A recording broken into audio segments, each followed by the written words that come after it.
चलो, तो आज हम लोग बात करने वाले हैं मेरे भाई कनेक्शन ऑफ डीसी मशीन्स पे, यानी कि डीसी मशीन के अंदर कौन कौन सी कॉन्फ़िगरेशन अवेलेबल है, separately excited, shunt excited, series excited, ये सारे कनेक्शंस पे बात करूंगा।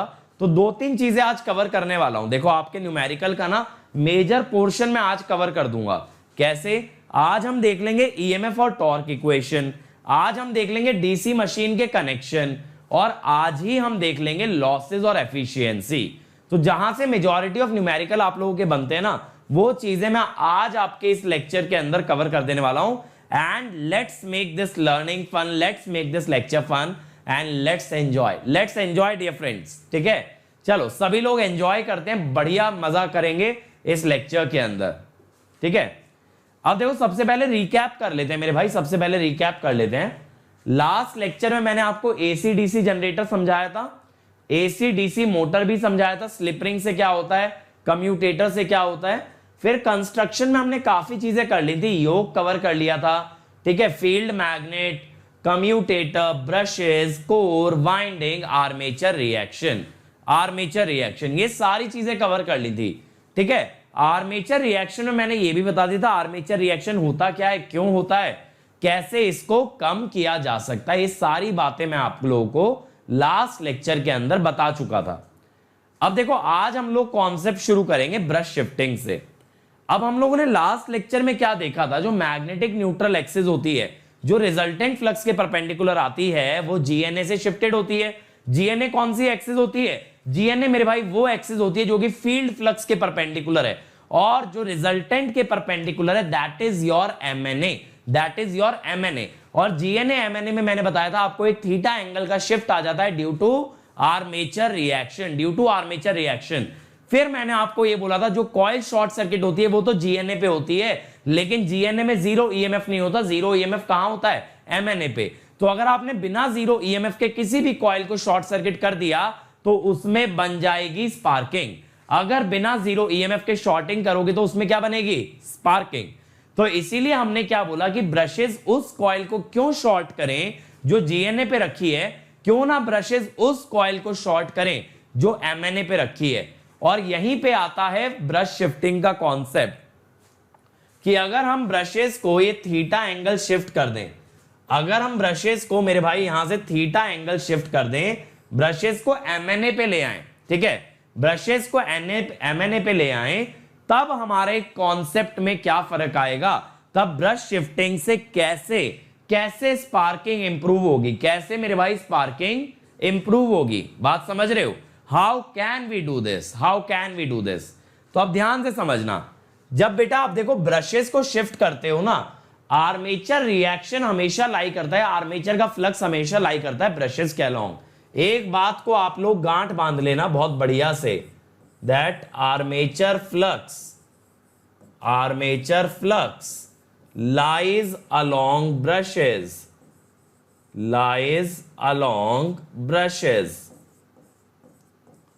ठीक है भाई, ब्रशेस के अलोंग लाई करेगा हमेशा। तो मेरे भाई जब आपने ब्रशेस को एमएनए पे डाल दिया तो आर्मेचर रिएक्शन भी किधर आ गया? एमएनए पे। आर्मेचर रिएक्शन भी किधर आ गया? एमएनए पे। अब देखो जब आपने फाई एफ में ये फाई ए आर एड किया तो ये बन गया रिजल्टेंट फ्लक्स। ये क्या बन गया? रिजल्टेंट फ्लक्स, जिसको कहेंगे एयर गैप फ्लक्स।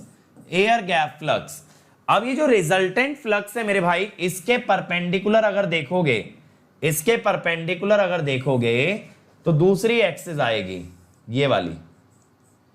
अब ये नई एमएनए बन जाएगी, समझ रहे हो? ये नई एमएनए बन गई, तो ये हो गई एमएनए डैश, यानी कि ब्रश को हिलाते ही आपका आर्मेचर रिएक्शन हिल गया, रिजल्टेंट फ्लक्स हिल गया, तो एमएनए भी शिफ्ट हो गई। जैसे ही आपका रिजल्टेंट फ्लक्स चेंज होता है, एमएनए चेंज हो जाती है। इसका मतलब है ब्रशेस को कितना भी शिफ्ट कर लेना मेरे दोस्त, लेकिन ब्रश को एमएनए पे नहीं रख पाओगे, क्योंकि जब ब्रश शिफ्ट होगा तो एमएनए शिफ्ट होगी। समझ आया? जल्दी से क्लियर कंफर्म करो, समझ आया कि नहीं आया, क्लियर हुआ या नहीं हुआ, एकदम डायमंड वाली क्रिस्टल क्लैरिटी आई कि नहीं आई, जल्दी बताओ मेरे भाई। सभी लोग बता दो, क्लास में जितने भी लोग बैठे हो, समझ आया ये कॉन्सेप्ट? जैसे ही ब्रश हिलेगा, आर्मेचर रिएक्शन हिलेगा, रिजल्टेंट हिलेगा, एमएनए फिर से हिल जाएगी। आप कितनी कोशिश कर लेना, you can not catch MNA, you can not catch MNA. ठीक है, तो ब्रश शिफ्टिंग से कोई भला नहीं हुआ। ठीक है, अब देखो हम क्या करते हैं, ये जो ब्रशेस को हिलाया गया है थीटा एंगल से, अब मैं दो पार्ट में डिवाइड कर लेता हूं। एक तो ये वाला पार्ट जो 2 थीटा एंगल के अंदर है, और एक ये वाला पार्ट जो 2 थीटा एंगल के बाहर है। बात को समझना, ये वाला पार्ट जो मैं ब्लू से बना रहा हूं ना कंडक्टर, एक ये वाले ले ले, एक तो लाल वाले ले लो, देखो जो लाल रंग से बने हुए हैं, और एक ले लो नीले वाले। ठीक है, अब ये देखो ये जो लाल वाले कंडक्टर हैं, ये जो लाल वाले कंडक्टर हैं, ये इनका फ्लक्स कैसे होगा, इनका फ्लक्स होगा लेफ्ट में। इनका फ्लक्स कैसे आएगा मेरे भाई, लेफ्ट में, लाल वालों का। मैं कहता हूं ये फाई रेड है। अब ब्लू वालों का देख लो भाई, ब्लू वालों का देख लो, इधर से अंदर जा रही है मैग्नेट करंट, इधर से बाहर आ रही है, तो ये किधर आएगा, डाउनवर्ड्स। ये किधर आएगा, डाउनवर्ड्स। ये मैंने कह दिया फाई ब्लू। अब आप कहोगे सर ये रेड वाला एरो क्या है, ये मेरे भाई फाई एफ है, फील्ड वाइंडिंग का फ्लक्स। तो देखो आर्मेचर के फ्लक्स को दो हिस्सों में डिवाइड कर दिया। एक फ्लक्स जो फील्ड वाइंडिंग के फ्लक्स से अपोजिट है, पर्पल वाला जिसको फाई रेड लिखा है, और एक फ्लक्स जो फील्ड वाइंडिंग के फ्लक्स से परपेंडिकुलर है, जिसको लिखा है फाई ब्लू। तो जो परपेंडिकुलर है that is called as the cross magnetising, और जो अपोजिट है that is called as the demagnetising. तो मैं यहां पे ये कह सकता हूं कि आपका जो आर्मेचर रिएक्शन आएगा मेरे भाई, that is partially demagnetizing, partially demagnetizing और partially cross magnetising, cross magnetizing. ठीक है भाई, पार्शियली डीमैग्नेटाइजिंग और पार्शियली क्रॉस मैग्नेटाइजिंग। अब अगर इनकी वैल्यू निकालनी है कि कितना एमएमएफ डीमैग्नेटाइजिंग है और मेरे भाई कितना एमएमएफ क्रॉस मैग्नेटाइजिंग है, तो डीमैग्नेटाइजिंग कौन सा है, 2 थीटा वाला। कौन सा है, 2 थीटा वाला। तो टोटल हो जाएगा 4 थीटा, 2 थीटा ऊपर 2 थीटा नीचे, into I A bye A Z by 2P। अब आप कहोगे सर आपने आगे क्या लिख दिया मेरे भाई, देखो एक पाथ में करंट जाता है IA बाय A, एक पाथ में जाता है IA बाय A, और टर्न्स होते हैं Z बाय 2। Z क्या होता है मैंने बताया था, नंबर ऑफ कंडक्टर्स, तो टर्न्स होते हैं Z बाय 2, और पर पोल अगर देखोगे तो डिवाइडेड बाय P, पर पोल के लिए divided by P, IA by A into Z by 2P। Ampere turns cross magnetising. अब बचे हुए ना सारे क्रॉस मैग्नेटाइजिंग है।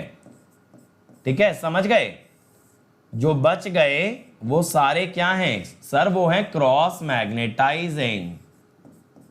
समझ में आ रही है ना बात। जो 4 थीटा एंगल में है वो है डीमैग्नेटाइजिंग, 2 थीटा ऊपर 2 थीटा नीचे, और जो बचे हुए एरिया में है that is cross magnetising, cross magnetising. तो ये रेड वाले कंडक्टर्स का एमएमएफ है और ये ब्लू वाले कंडक्टर्स का एमएमएफ है। समझ आया, ये बात क्लियर हो गई, डीमैग्नेटाइजिंग और क्रॉस मैग्नेटाइजिंग। देखो इसका गेट में आने का चांस थोड़ा सा कम है, बट सिलेबस में तो करा रहा हूं। वैसे अब ये पूछते नहीं है, ये cross magnetising demagnetising armature reaction. अब लिमिटेशन क्या है मेरे भाई ब्रश शिफ्टिंग की। पहली बात तो ये कि ब्रश शिफ्ट करके आप एमएनए के अक्रॉस तो नहीं रख पाओगे, एमएनए पे तो मेरे भाई नहीं रख पाओगे। क्यों नहीं रख पाओगे, क्योंकि जब जब आप ब्रश करोगे शिफ्ट, जब जब आप ब्रश करोगे शिफ्ट, तो एमएनए भी हो जाएगा shift. MNA is also shifted when ever brush is shifted. ठीक है, अगली बात, अच्छा ये एंगल इलेक्ट्रिकल है या मैकेनिकल, मेरे भाई ये एंगल इलेक्ट्रिकल है। Theta is the electrical angle, theta is the electrical angle. ठीक है, अब अगली बात, ब्रश शिफ्टिंग ज्यादातर स्मॉल डीसी मशीन में करते हैं, क्योंकि वहां आर्मेचर रिएक्शन को काउंटर करने के लिए कोई महंगा मेथड नहीं लगा सकते। एक चीज सोचो, आपके विंड मिल की जो मोटर आती है मेरे भाई, अब वो मोटर को अगर मैं कहूं भाई इसके अंदर 1000 रुपए लगेंगे, आर्मेचर रिएक्शन खत्म हो जाएगा, तुम कहोगे भैया 1000 रुपए में असली वाला विंड मिल ले आएंगे, ठीक है, ये विंड मिल प्रोजेक्ट में क्यों बनाएंगे? तो मेरे भाई इसीलिए जो छोटी मोटर आती है वो 10 रुपए 20 रुपए 50 रुपए की आती है, उसमें कोई महंगा मेथड नहीं लगा सकते, वहां सस्ते में काम निपटाना है। और अगर सस्ते में काम निपटाना है तो ये जो ब्रश शिफ्टिंग है ये छोटी मशीन्स के अंदर करो, बड़ी मशीन्स के अंदर और भी मेथड होते हैं जैसे इंटरपोल और कॉम्पेंसेटिंग वाइंडिंग, ठीक है। तो ब्रश शिफ्टिंग किस चीज पे डिपेंड करता है? ब्रश शिफ्टिंग डिपेंड करता है direction of rotation, mode of operation. क्यों ऐसा मैंने क्यों बोला? देखो यहां जो ब्रश शिफ्ट हुआ है ना, ये जनरेटर के डायरेक्शन में हुआ है, या ये कह दो मोटर से अपोजिट हुआ है। ये बात भी याद रखना, मेरे भाई, brush shifting is parallel to the generator rotation और opposite to the motor rotation. Soham कह रहे हैं इलेक्ट्रोमैकेनिकल एनर्जी कन्वर्जन का पार्ट 3 मिसिंग है। सोहम मेरे भाई बिल्कुल ऐड कर दिया गया था पार्ट 3, पार्ट 2 के आगे कुछ लिख के ऐड किया गया था, लेक्चर के बीच में एडेड है, चेक करना, ठीक है। क्योंकि मुझे याद है शुरू में तो मिसिंग था, लेकिन हम लोगों ने बाद में ऐड किया, दैट आई टोटली रिमेंबर। और लेक्चर लिस्ट चेक करोगे ना, शायद ऐसा होगा लेक्चर 12 के बाद लेक्चर 12 पार्ट 2 या लेक्चर 12B ऐसे करके होगा, तो वो आपका थर्ड पार्ट है, एक बार चेक जरूर करना, ठीक है। तो अब ये बात याद रखना, जनरेटर की डायरेक्शन में ब्रशेस को शिफ्ट करते हैं और मोटर की डायरेक्शन से अपोजिट शिफ्ट करते हैं। इसीलिए मैंने बोला ब्रश शिफ्टिंग इस बात पे भी डिपेंड करता है जनरेटर है या मोटर है, जनरेटर है या मोटर है। और ब्रशेस को अक्सर जितनी रिक्वायरमेंट होती है उससे हल्का आगे ही शिफ्ट करते हैं, ठीक है, उससे हल्का आगे ही शिफ्ट करते हैं, क्योंकि रिएक्टेंस वोल्टेज को काउंटर करना होता है। अब आप कहोगे सर ये रिएक्टेंस वोल्टेज क्या चीज है? मेरे भाई जब किसी कॉइल में कोई करंट चेंज होता है तो LdI/dt की भी एक वोल्टेज बनती है जो करंट चेंज को अपोज करती है।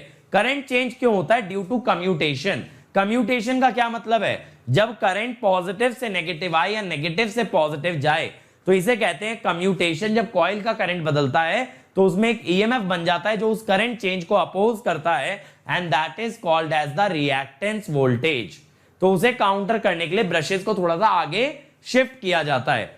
और प्रैक्टिकली बड़ी मशीन्स के अंदर हमारे पास और भी मेथड हैं, जैसे इंटरपोल और कॉम्पेंसेटिंग वाइंडिंग। इंटरपोल और कॉम्पेंसेटिंग वाइंडिंग। अब इंटरपोल पे आते हैं। इंटरपोल क्या होता है? बड़ी बड़ी मशीनों में बड़े बड़े पोल के बीच में जो छोटे छोटे पोल आ जाया करते हैं उन्हें कहते हैं हम लोग इंटरपोल। जैसे कहते हैं ना बड़े बड़े शहरों में छोटी छोटी बातें होती रहती हैं, ऐसी बड़ी बड़ी मशीनों में छोटे छोटे पोल लगे रहते हैं, उन्हें कहते हैं इंटरपोल। अब जनरेटर के लिए इंटरपोल की पोलैरिटी आगे आने वाले पोल जैसी होती है। मोटर के लिए इंटरपोल की पोलैरिटी पीछे बीते हुए पोल की तरह होती है, पीछे बीते हुए पोल की तरह। अब एक लड़का पूछ रहा है भाई स्पीड और टॉर्क को क्या होगा? मेरे भाई जब आर्मेचर रिएक्शन डीमैग्नेटाइजिंग बन गया, उसने फ्लक्स को कम कर दिया, तो टॉर्क कम और स्पीड ज्यादा। स्पीड क्यों ज्यादा? क्योंकि EMF अपॉन फाई होती है, तो इसलिए स्पीड बढ़ जाती है आर्मेचर रिएक्शन डीमैग्नेटाइजिंग होने से, और टॉर्क कम हो जाता है।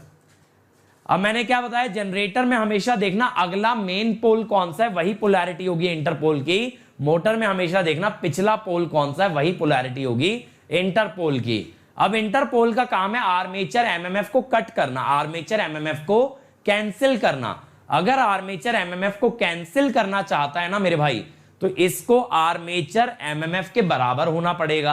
आर्मेचर MMF खुद IA के प्रोपोर्शनल है आर्मेचर करंट के, तो उसे काटने वाला फ्लक्स या उसे काटने वाला MMF भी IA के प्रोपोर्शनल होना चाहिए। इसीलिए interpole is connected in series with the armature winding. बात क्लियर हुई?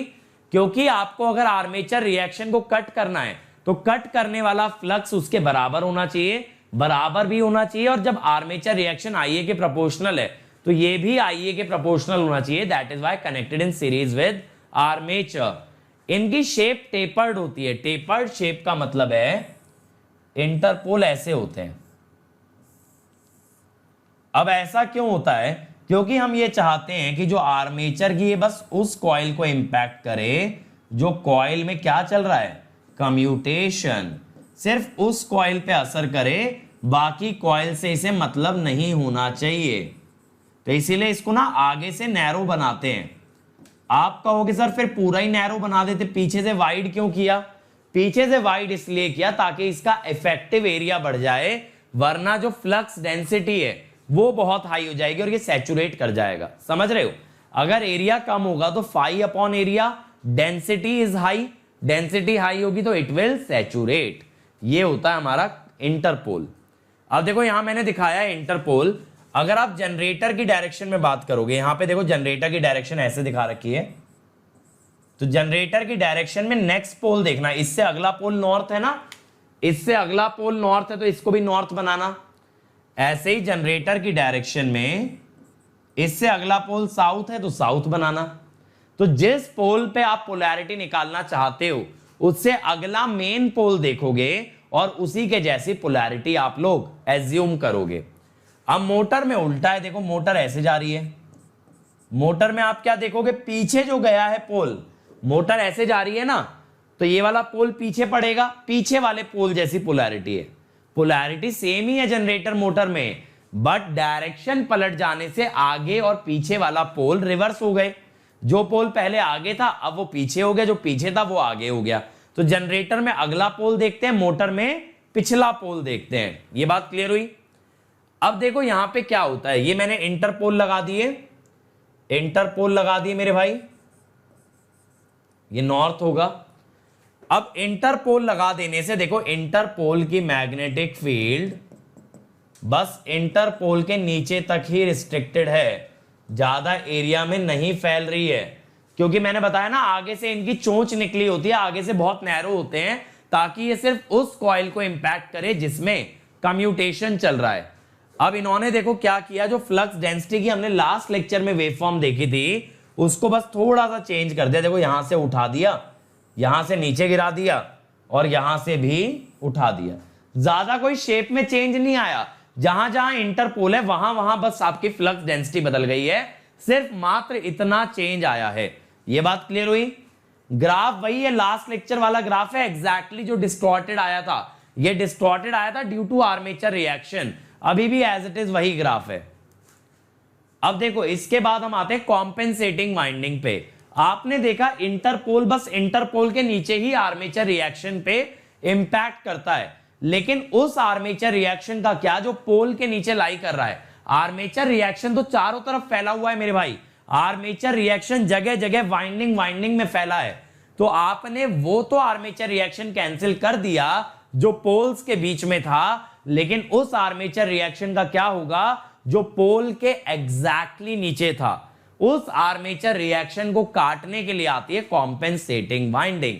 इसीलिए देखो जब क्वेश्चन पूछा जाता है मेरे भाई तो हम ये कह देते हैं कि इंटरपोल काटता है या इंटरपोल इंप्रूव करता है कम्यूटेशन को।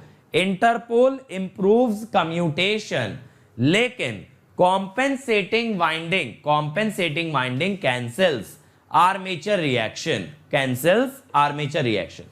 तो अगर आपसे कोई पूछे भाई इंटरपोल कैंसल्स आर्मेचर रिएक्शन, आप कहोगे नहीं, इंटरपोल आर्मेचर रिएक्शन को कैंसिल करता है इन द इंटरपोलर रीजन।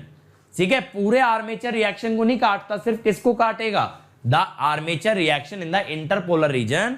और बाकी पोल्स के नीचे वाले आर्मेचर रिएक्शन को कौन काटेगा भाई, कौन काटेगा, काटेगी कॉम्पेंसेटिंग वाइंडिंग। ठीक है, तो कॉम्पेंसेटिंग वाइंडिंग कहां लगाई जाती है मेरे भाई, पोल्स के नीचे लगाई जाती है। और ये क्या करती है, जो आपकी फ्लक्स डेंसिटी डिस्टॉर्ट हुई ना, आड़ी टेढ़ी सी बन गई है, इसको बढ़िया फ्लैट टॉप्ड बनाने की कोशिश करती है। इसकी डिस्टॉर्शन को कम करके फ्लैट टॉप्ड बनाने की कोशिश करती है। आड़ी टेढ़ी फ्लक्स डेंसिटी में दिक्कत क्या होती है, जहां जहां देखो ये हाई है, जहां जहां ये हाई है वहां की कॉइल में हाई ईएमएफ बनेगा। हाई ईएमएफ बनने से जो आपके कम्यूटेटर में माइका लगी है, मैंने बताया था ना माइका के इंसुलेशन 30 से 40 वोल्ट झेल जाती है। कम्यूटेटर में जो माइका लगी है वो माइका डैमेज हो सकती है, जिससे कि कम्यूटेटर पे आ सकती है स्पार्किंग। कम्यूटेटर पे क्या आ सकती है मेरे भाई, स्पार्किंग। इसी वजह से आप नहीं चाहते कि कहीं भी ये फ्लक्स डेंसिटी बहुत ज्यादा हाई हो, क्योंकि वहां का वोल्टेज हाई होगा which can lead to sparking. तो इसीलिए मैंने बोला है हाई वोल्टेज में cause arc to spread throughout the commutator surface. अब देखो आपने क्या किया, कॉम्पेंसेटिंग वाइंडिंग लगाई है पोल के फेस में। पोल का जो फेस होता है जहां से फ्लक्स निकलता है वहां लगाइए कॉम्पेंसेटिंग वाइंडिंग, और कॉम्पेंसेटिंग वाइंडिंग का करंट आर्मेचर के करंट से उल्टा होता है। ऐसा क्यों होता है, देखो आर्मेचर का फ्लक्स कैसा होगा, अगर ये क्रॉसेस हैं तो इट विल बी क्लॉकवाइज, ठीक है। और ये जो आपकी कॉम्पेंसेटिंग वाइंडिंग है ये डॉट है, तो इसका कैसा आएगा, एंटी क्लॉकवाइज। इसका कैसा आएगा मेरे भाई, एंटी क्लॉकवाइज।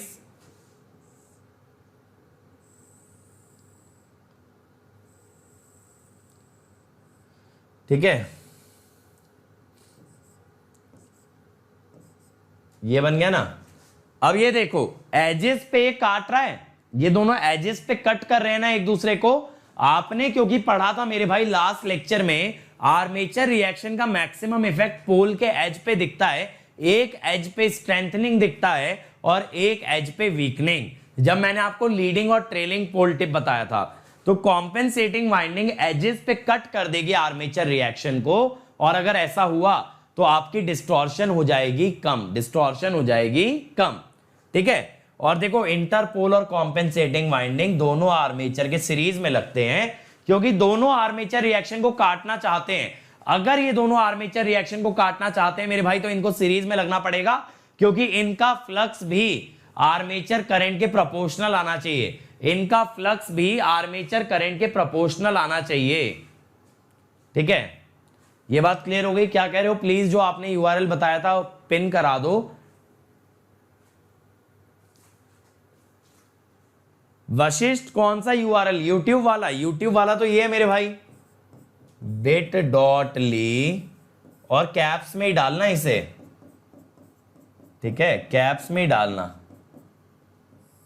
ऐसे bit.ly/getlive, ठीक है। अपर केस में ही रखना, लोअर केस मत कर देना।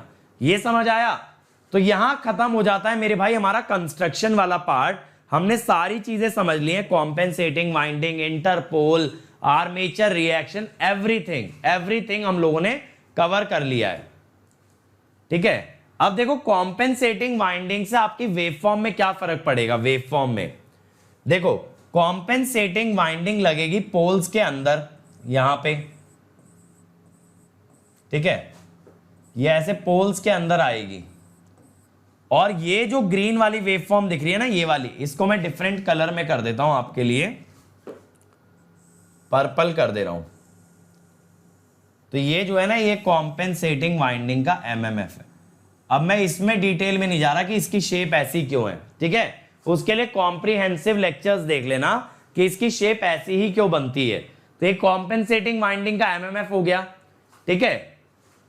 तो कॉम्पेंसेटिंग वाइंडिंग का एमएमएफ जो है, देखो जब ये डिक्रीज हो रहा है, आर्मेचर का इंक्रीज हो रहा है, तो यहां ये दोनों एक दूसरे को कैंसिल कर रहे हैं ना, कर रहे हैं कैंसिल। ध्यान से देखो, यहां पे भी दोनों एक दूसरे को कैंसिल कर रहे हैं। जब आर्मेचर रिएक्शन कट गया कॉम्पेंसेटिंग वाइंडिंग से, तो आपका रिजल्टेंट फ्लक्स आ गया फील्ड वाइंडिंग वाला, यानी फ्लैट टॉप्ड, फील्ड वाइंडिंग वाला फ्लैट टॉप्ड। आर्मेचर रिएक्शन ने जितना बिगाड़ा था फील्ड वाइंडिंग के फ्लक्स को, आर्मेचर रिएक्शन को कैंसिल कर दिया कॉम्पेंसेटिंग वाइंडिंग ने, तो बचा कौन सा, फील्ड वाला, और फील्ड वाला बचा तो आ गई फ्लैट टॉप्ड। और आपने यही बोला था डीसी मशीन में फ्लैट टॉप चाहिए होती है, ताकि ईएमएफ में रिपल कम से कम आए, ईएमएफ में रिपल कम से कम आए। ये बात क्लियर हो गई? चलो अब आ जाते हैं ईएमएफ एंड टॉर्क पे। ईएमएफ एंड टॉर्क, यहां से पहला न्यूमेरिकल टॉपिक स्टार्ट हो रहा है। अगेन डेरिवेशंस पे बात नहीं करेंगे, बात करेंगे न्यूमेरिकल बनाने के लिए कितने कॉन्सेप्ट्स की जरूरत है। देखो सबसे पहले अगर हम इंड्यूस्ड ईएमएफ की बात करें तो उसका फॉर्मूला क्या होता है, phi Z by 60A, sorry P Z by 60A into phi N.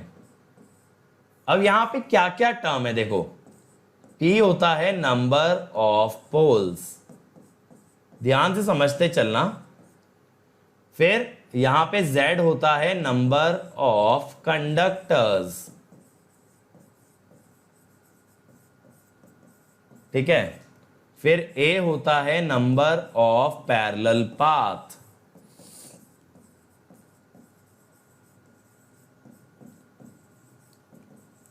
ठीक है। फिर इसके बाद फाई होता है फ्लक्स पर पोल, ठीक है। एन होता है मेरे भाई स्पीड इन आरपीएम, ठीक है। ये वैल्यू होती है, तो ये ध्यान रखना, फाई जो है फ्लक्स पर पोल, फ्लक्स पर पोल। सरोज, मैंने लास्ट लेक्चर में बता दिया था कि कैसे शैम्फर्ड पोल आर्मेचर रिएक्शन को कम करते हैं, वो एक बार चेक कर लेना, लास्ट लेक्चर में कवर्ड है। ईएमएफ का एक और तरीका होता है कि स्पीड को आरपीएम में ना लेके हम रेडियन पर सेकंड में ले लें, ठीक है। अब इसको कह देते हैं मोटर कांस्टेंट या machine constant, KM is machine constant, ठीक है। यहां स्पीड आ गई आपकी रेडियन पर सेकंड में।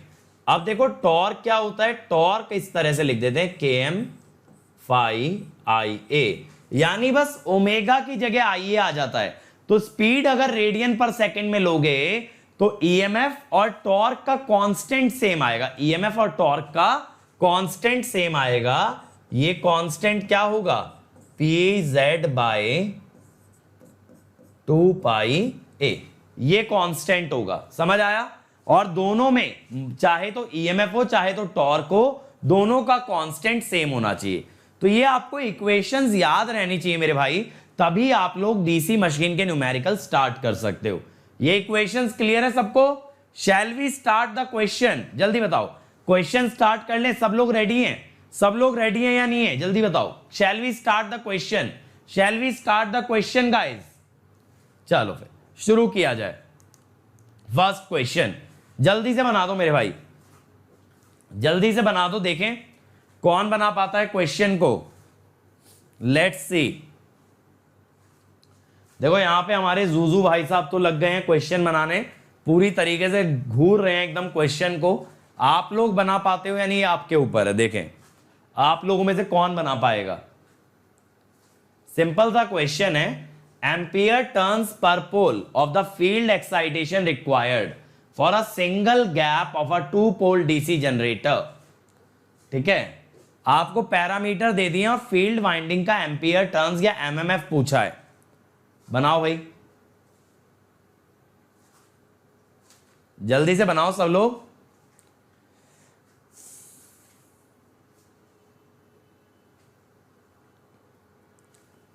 कम ऑन एवरीबॉडी।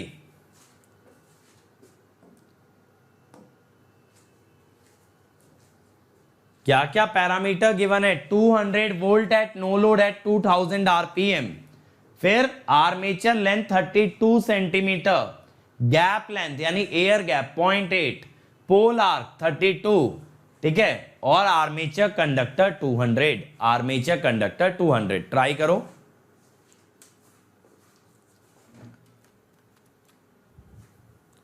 मैंने भी अपना कैलकुलेटर ले लिया है मेरे भाई, ठीक है। I have taken my own calculator. करें शुरू। अब देखो ये जो ईएमएफ दे रखा है, ये जो वोल्टेज दे रखी है ना नो लोड पे, ये ईएमएफ है। ईएमएफ दिया गया है 200 वोल्ट और स्पीड दे दी गई है 2000 आरपीएम। तो ईएमएफ की इक्वेशन लगा लेते हैं ना, 200 इज पी जेड बाय 60 ए, ठीक है, इंटू 5 इंटू एन। अब आप कहोगे सर इसने नंबर ऑफ पैरेलल पाथ नहीं बताए, इसने हमें यहां पे ये आइडेंटिफाई नहीं करवाया लैप वाउंड है या वेव वाउंड है, इसने ये बताया नहीं लैप है या फिर वेव है। मेरे भाई बिल्कुल सही कह रहे हो, लैप और वेव के बारे में हमें नहीं बताया गया, लेकिन यहां पोल दो ही हैं, यहां पोल मेरे भाई दो ही हैं। वेव लोगे तो भी 2 पैरेलल पाथ, लैप लोगे तो भी 2 पैरेलल पाथ, क्योंकि यहां पे पोल सिर्फ 2 हैं। कंडक्टर दिए, दिया है भाई 200,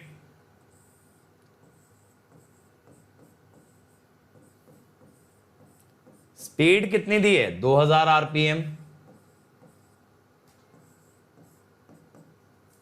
ठीक है, 200 से 200 कैंसिल हो गया, 60/2000 0.03, ये आ गया ना 0.03 एम्पियर, सॉरी एम्पियर कह रहा हूं, वेबर। और ये है फ्लक्स पर पोल, फ्लक्स पर पोल है, ठीक है। अब देखो आगे क्या करेंगे, एक बार फ्लक्स आ गया तो मैं फ्लक्स डेंसिटी निकाल सकता हूं, कैसे, phi by area, phi by area. तो 0.03 एरिया कैसे निकालते हैं ना, armature length into pole arc, armature length into pole arc, ठीक है। तो ये कितना आता है,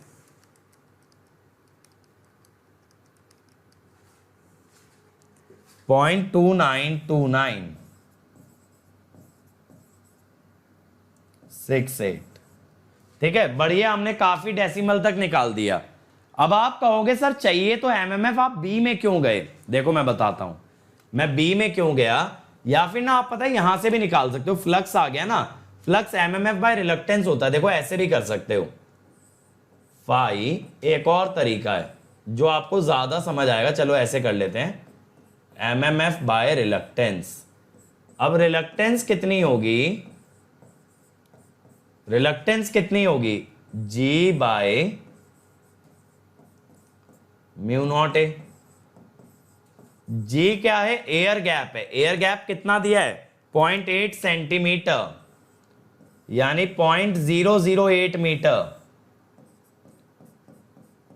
4 पाई 10⁻⁻⁷। एरिया, एरिया कितना आ रहा है 32 इंटू 32,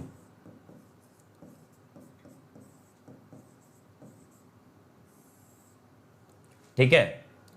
तो यहां से एमएमएफ बन जाएगा सीधे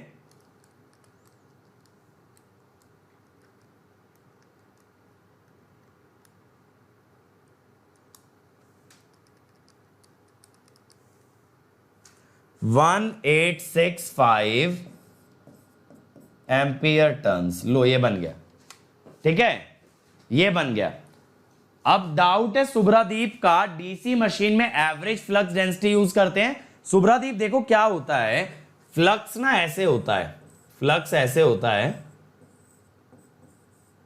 बी डॉट डी एस, तो ना इसको लिखने का एक तरीका ये भी होता है, ये हर मशीन के अंदर चलता है, ये हर मशीन के अंदर चलता है, B average into area, B average into area. और साइनोसोइडल के लिए जब कभी साइनोसोइडल बी होता है, जब कभी साइनोसोइडल बी होता है तो बी एवरेज हो जाता है 2bm by pi, 2bm by pi, ठीक है। चलो अगला ट्राई करो भाई, अगला ट्राई करो, टॉर्क के बारे में क्वेश्चन है, कम ऑन एवरीबॉडी। पिछले वाले से काफी इजी है, पिछले वाला मशीन की कंस्ट्रक्शन की नॉलेज भी मांग रहा था, ये उतना नहीं मांगेगा, ये बन जाएगा। सब लोग बनाओ भाई जल्दी से, फिर बाद में मत कहना सर प्रॉब्लम सॉल्विंग में दिक्कत आती है, क्वेश्चन करा रहा हूं बनाते चलो, ठीक है। अब डीसी मशीन के न्यूमेरिकल पार्ट में उतर चुके हैं, मोस्ट प्रोबेबली 1 या 2 क्लास और लगेंगी, डीसी मशीन खत्म हो जाएगा, फिर सिंक्रोनस पे चलेंगे, ठीक है। मैक्स टू मैक्स 2 क्लासेस और, ठीक है, मैक्स टू मैक्स 2 क्लासेस और, तो नेक्स्ट वीकेंड आपका डीसी खत्म हो जाएगा। और अभी देख रहे हैं कल के लिए आपके लिए कुछ स्पेशल प्लान करने का सोच रहे हैं। अच्छा मुझे बताओ, अगर कल आप लोगों को ईएससी 2020 का पूरा पेपर सॉल्व कराया जाए तो आप लोग एंजॉय करोगे? Would you guys like it? ESC 2020 completely solve, बताओ। 2020 मेंस वाला पेपर जो अभी हुआ है, अगर वो हम आपको लाइव सॉल्व कराएं,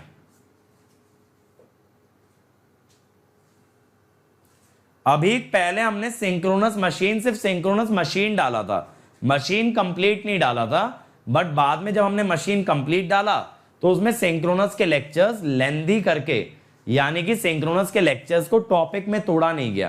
पहले हमने क्या किया था, सिंक्रोनस के कंसेप्ट वाइज कंसेप्ट लेक्चर डाले थे, बट लेटर ऑन उसको हमने 1 आवर के लेक्चर में कन्वर्ट कर दिया था। चलो जल्दी से बताओ, जल्दी से बताओ इसका क्या आ रहा है।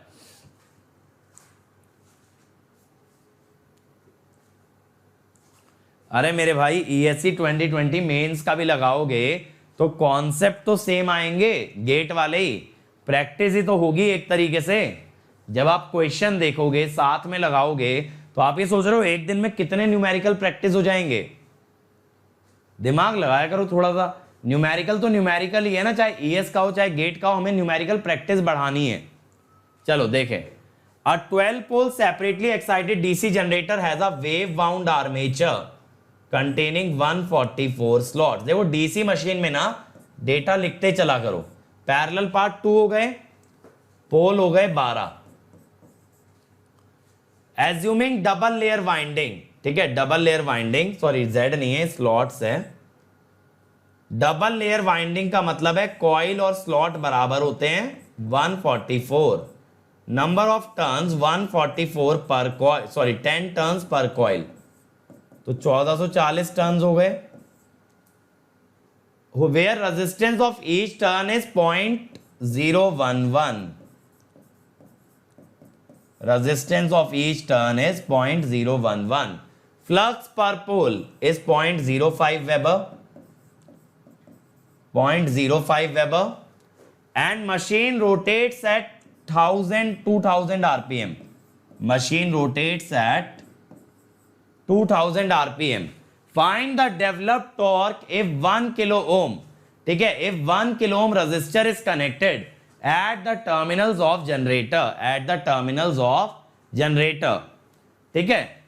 तो हमें टॉर्क बताना है जबकि रेजिस्टेंस जनरेटर के टर्मिनल्स पे कितना है, 1 किलो ओम। अब एक चीज सोचो, यहां जनरेटर का सर्किट कैसा होगा, ये EMF हो गया, ये आर्मेचर रेजिस्टेंस हो गया, और इधर से ये लोड रेजिस्टेंस हो गया, ठीक है। तो मेरे भाई सबसे पहले आर्मेचर रेजिस्टेंस निकालना पड़ेगा, आर्मेचर रेजिस्टेंस निकालना पड़ेगा। अब ये आर्मेचर रेजिस्टेंस कैसे निकालोगे, मैं कहता हूं टर्न्स इन ईच पाथ। देखो आपको पता है ना, दो पैरेलल पाथ हैं, तो एक पाथ में कितने टर्न्स आएंगे, 1440/2 यानी 720। तो एक पाथ का रेजिस्टेंस क्या बनेगा, एक पाथ का रेजिस्टेंस क्या बनेगा, 0.011 इंटू 720। मैंने बताया था ना कॉइल सीरीज और पैरेलल में डिवाइड हो जाती हैं, तो 1440 टर्न्स हैं, ये दो भाग में डिवाइड हो रहे हैं, तो 720 सीरीज में आ जाएंगे। तो ये कितना हो गया, 7.72 इंटू 11, तो 7.2 7.92। लेकिन ऐसे दो पाथ पैरेलल में है, ऐसे दो पाथ पैरेलल में है, तो armature resistance is our path divided by number of parallel path, 3.96 ओम। अब EMF निकाल लेते हैं करंट के लिए। EMF कितना होगा, देखो EMF होगा हमारे पास, फ्लक्स है 0.05 n, n कितना है, स्पीड 2000 RPM, Z कंडक्टर, देखो 1440 टर्न्स है, एक टर्न में दो कंडक्टर आते हैं बाय 60। पोल कितने हैं, 12, पैरेलल पाथ कितने हैं, 2। तो ये कितना हो गया, 12 5 60 10 200 इंटू 5000 100, सॉरी 10 और ये हो गया, ये आ गया EMF। तो अब मैं कहता हूं आर्मेचर करंट कितना आएगा, देखो EMF by total resistance, load का तो 1 किलो ओम है, आर्मेचर का है 3.96। तो मैं निकाल लेता हूं 28800, यह आया 28.686। अब आर्मेचर करंट आ गया तो टॉर्क भी आ जाएगा मेरे भाई, phi IA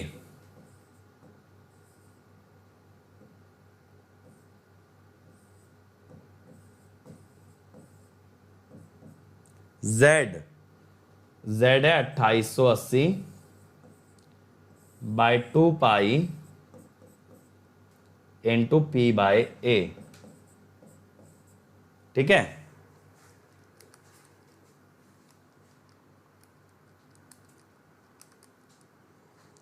फोर 413.08।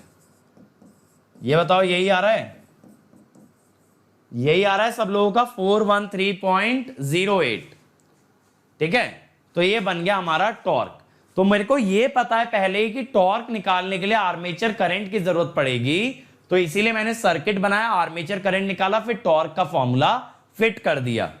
अगला ट्राई करो, अगला ट्राई करो मेरे भाई। क्वेश्चन देखने में डिफिकल्ट है, क्वेश्चन इजी है, एक बार ट्राई करो। क्या बोल रहा है, 10 kilowatt 6 pole DC generator develops an EMF of 200 volt at 1500 RPM. Armature has lap connected winding. Average flux density over a pole pitch is 0.9 Tesla. Length and diameter of the armature is given. Flux per pole. ठीक है मनीष, बिल्कुल कर सकते हो। EI by omega भी मैंने develop power नहीं पढ़ाई है, इसीलिए बात नहीं कर रहा हूं। ठीक है, चाहता मैं भी EI बाय ओमेगा करने का ही था, लेकिन डेवलप पावर अभी मैंने कवर नहीं किया है। आराधना, अगर आप लोग आप देखोगे लेक्चर का टाइटल तो इसमें लिख के आ रहा होगा लेक्चर नंबर 7। तो 7 से पहले कितने लेक्चर लगे होंगे बताओ? अभी ये वाला क्वेश्चन छोड़ो, आराधना के लिए नया क्वेश्चन है। 7 से पहले कितने लेक्चर लगे होंगे, जल्दी बताओ। बाकी लोग भाई क्वेश्चन पे ध्यान दे, जल्दी से जल्दी निकालो यार।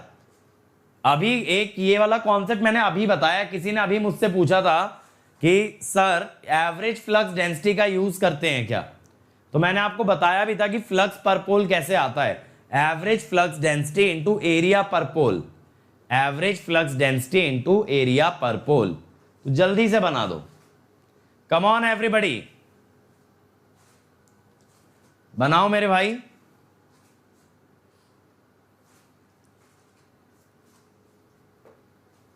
Come on come on come on, जल्दी बना दो ये वाला सवाल। पहले पार्ट का भी नहीं आया अभी तक, फ्लक्स पर पोल। अरे देखो, फ्लक्स पर पोल बहुत इजी है। Average flux density into area per pole, curved surface area divided by poles. ठीक है, डायामीटर कितना है भाई, 0.2 मीटर। लेंथ कितना है, 0.25 मीटर। और नीचे पोल्स कितने आ रहे हैं, पोल्स आ रहे हैं 6। ठीक है, पोल्स आ रहे हैं मेरे भाई 6।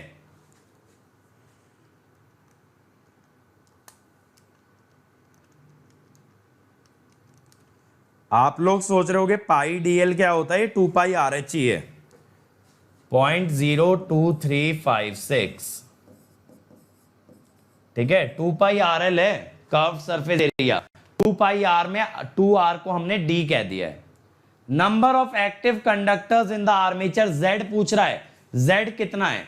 जेड कैसे निकालोगे, आपको ईएमएफ गिवन है, ईएमएफ गिवन है, ईएमएफ इज 200 फाई एन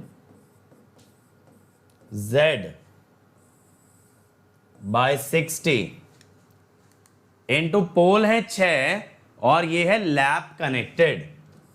इस पे ध्यान देना, लैप कनेक्टेड, लैप कनेक्टेड होने की वजह से 6 पोल और 6 पैरेलल पाथ हैं। तो यहां से Z क्या हो गया,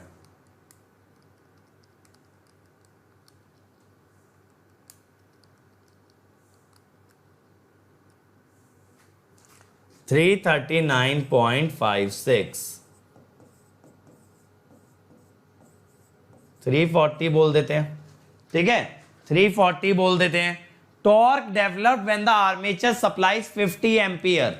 अगेन वेरी सिंपल, टॉर्क का फॉर्मूला लगेगा मेरे भाई 0.02356, आइए 50 दिया है, Z अभी निकाला है 340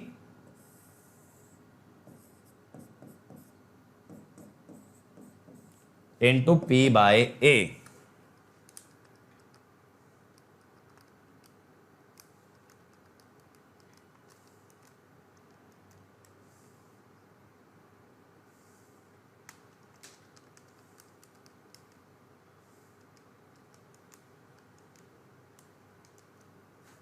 63.74 न्यूटन मीटर।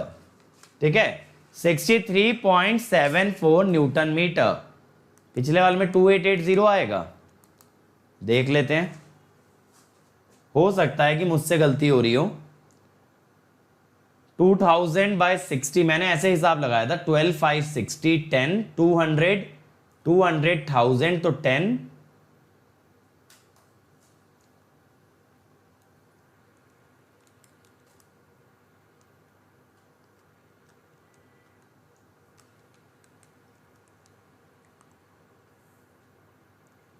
नहीं यार, आ तो यही रहा है 28800, यही आ रहा है, सही है ईएमएफ तो। ठीक है, अब आ रहे हैं देखो डीसी मशीन के कनेक्शंस पे मेरे भाई। डीसी मशीन के कनेक्शंस की बात करेंगे, सीरीज एक्साइटेड, सेपरेटली एक्साइटेड, ये सब चीजें। अब सबसे पहले बात आती है सेपरेटली एक्साइटेड की। सेपरेटली एक्साइटेड का मतलब क्या होता है कि उसकी फील्ड वाइंडिंग को एक अलग से सोर्स दिया गया हो, उसकी फील्ड वाइंडिंग को एक अलग से सोर्स दिया गया हो जो कि आर्मेचर से कनेक्टेड ना हो, जो कि आर्मेचर से कनेक्टेड ना हो, उसे कहते हैं सेपरेटली एक्साइटेड। इसके अंदर दो कैटेगरी होती हैं, एक ये वाली होती है वोल्टेज एक्साइटेड, जिसमें कि आप एक वोल्टेज सोर्स से एक्साइट कर रहे हो फील्ड वाइंडिंग को, और दूसरी ये होती है करंट एक्साइटेड, जहां पे करंट सोर्स से एक्साइट किया जा रहा है। ठीक है, करंट सोर्स से एक्साइट किया जा रहा है। अब देखो यहां पे इसका मॉडल बहुत सिंपल सा होता है मेरे भाई, देखो इस टाइप से होता है। अगर मान लो जनरेटर की बात कर रहे हो,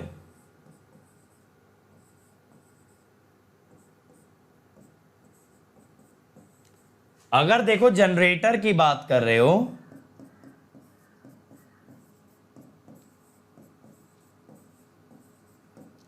तो ये इक्वेशन बनती है।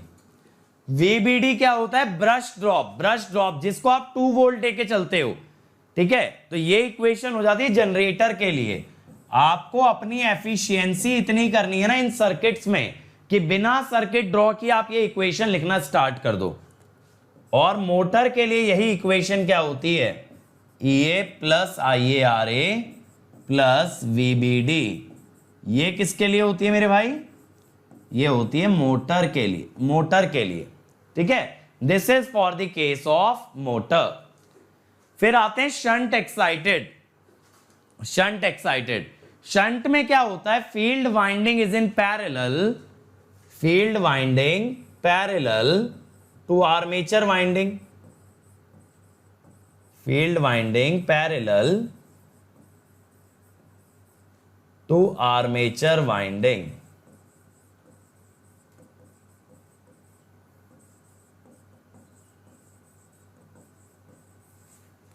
ठीक है, अब इसके अंदर क्या होता है? देखो IA जो होता है वो दो पार्ट्स में डिवाइड हो जाता है, ISH और IL। अब इसके अंदर दो इक्वेशन बनानी पड़ती हैं, एक KCL और एक KVL। जैसे ये वाला मॉडल है ना, this is for the case of generator. तो एक बार अगर देखो क्या लिखोगे, सबसे पहले लिखते हो आप ISH, दैट इज V/RSH। उसके बाद KCL इक्वेशन लिखते हो IA equal to IL plus ISH।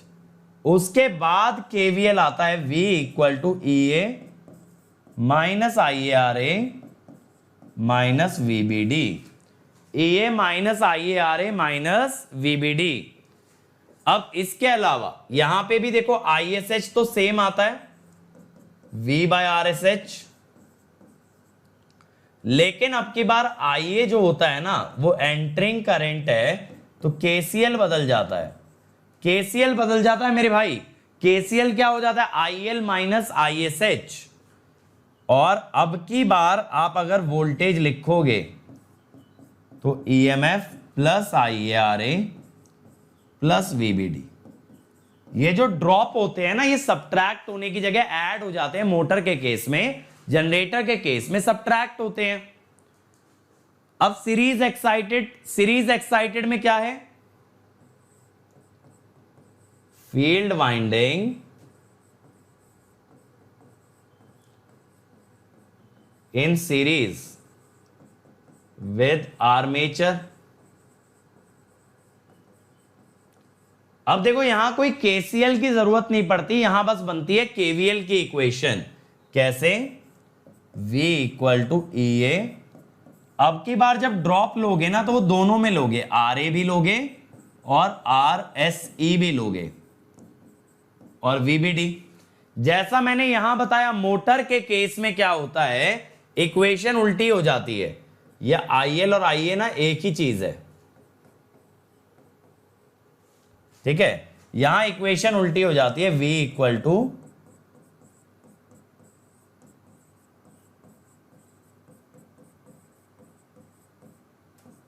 ये हो गई, ठीक है। यहां इक्वेशन पलट गई, माइनस की जगह क्या आ गया, प्लस आ गया। कंपाउंड एक्साइटेड, देखो कंपाउंड में दो तरह के कनेक्शन होते हैं मेरे भाई, इसको कहते हैं लॉन्ग शंट। लॉन्ग शंट का मतलब है जब आपकी शंट फील्ड वाइंडिंग सप्लाई के अक्रॉस जुड़े तो उसे कहते हैं लॉन्ग शंट। उसे क्या कहते हैं, long shunt. Compound machine, brush drop consider तो कर रहा हूं मेरे भाई, वीबीडी और क्या लिखा है, हर जगह तो लिखता आ रहा हूं वीबीडी। अब देखो कंपाउंड एक्साइटेड में क्या होता है, दो तरह की फील्ड वाइंडिंग होती है, सीरीज भी होती है और शंट भी होती है, दोनों फील्ड वाइंडिंग लेके चलते हैं। अब जब दोनों फील्ड वाइंडिंग लेके चलते हैं तो देखो ये वाला केस है जनरेटर का, इसको कैसे टैकल करते हैं, देखो सबसे पहले ISH निकाल देते हैं, V बाय RSH, फिर KCL लगा देते हैं, IA equal to IL plus ISH, फिर EMF निकाल लेते हैं, EMF क्या होगा,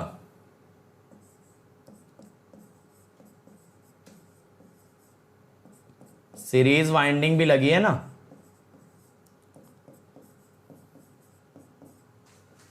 ठीक है। VBD कंपाउंड क्यों कहा, क्योंकि इसके अंदर कंपाउंड इफेक्ट हो गए ना, कंपाउंड इफेक्ट हो गए। कंपाउंड इफेक्ट का मतलब दोनों इफेक्ट कंबाइन हो गए, दोनों इफेक्ट कंबाइन हो गए, आपका सीरीज वाला भी और शंट वाला भी, दोनों फ्लक्स कंबाइन हो गए, ठीक है। ये बात क्लियर हुई। अब देखो ये लॉन्ग शंट ही चल रहा है, लेकिन हम मोटर की बात कर रहे हैं।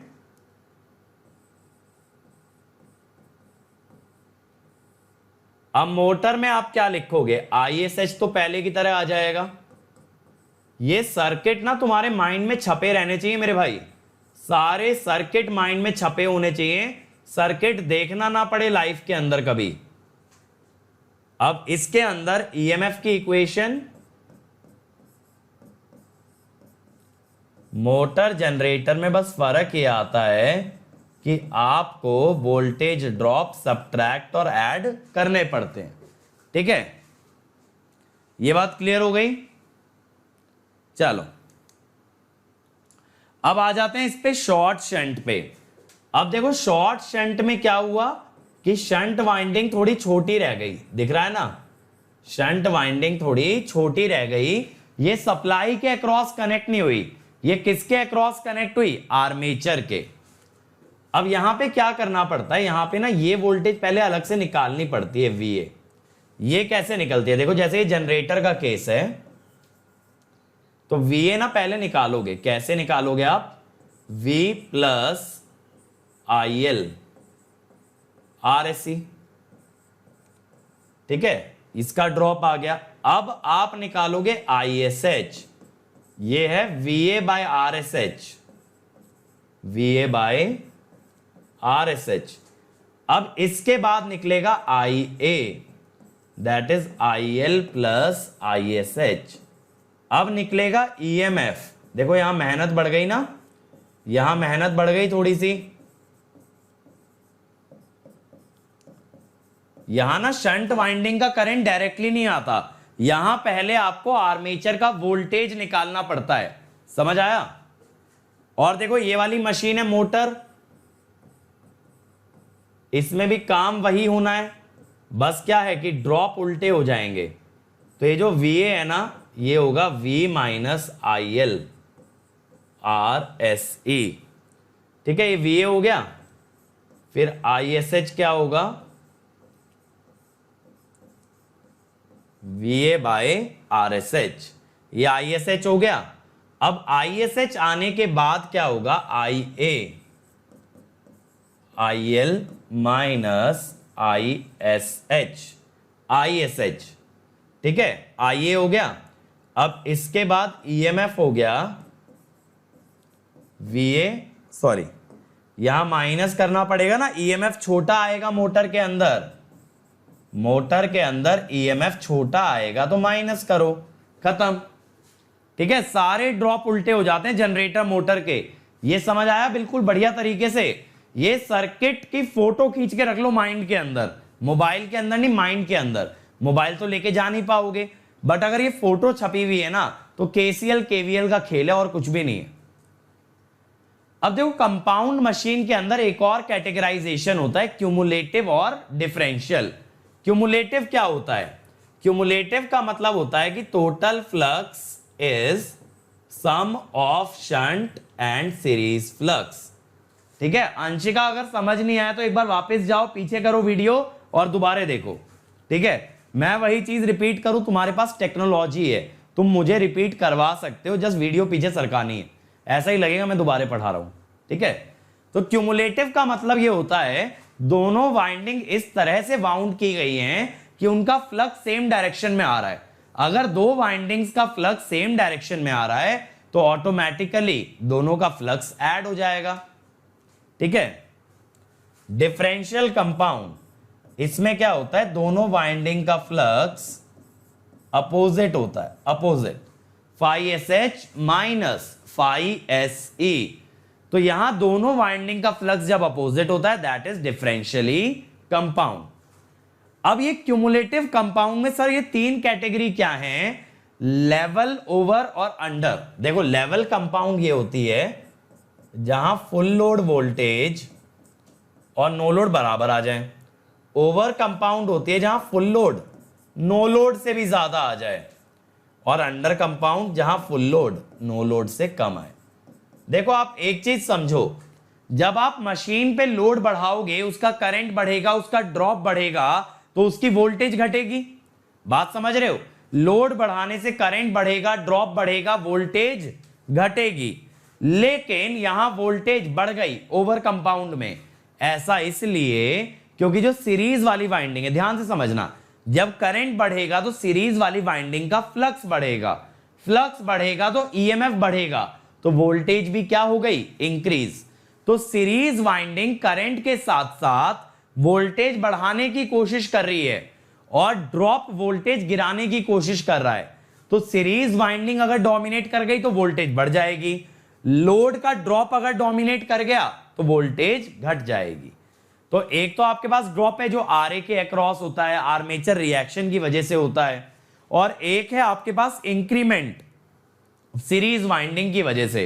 तो इंक्रीमेंट अगर डिक्रीमेंट को डोमिनेट कर गया तो ओवरऑल वोल्टेज बढ़ती है, और डिक्रीमेंट डोमिनेट कर गया तो वोल्टेज कम होती है। अब देखो, ठीक है, क्वेश्चन, पहला क्वेश्चन आपके लिए, ठीक है। हाँ गरिमा, बैक EMF बढ़ जाएगा क्यूमुलेटिव कंपाउंड में ड्यू टू सीरीज वाइंडिंग, लेकिन डिफरेंशियल में कम हो जाएगा क्योंकि डिफरेंशियल में आपका फ्लक्स घट रहा है। बनाओ भाई जल्दी से, सिंपल सा सवाल है।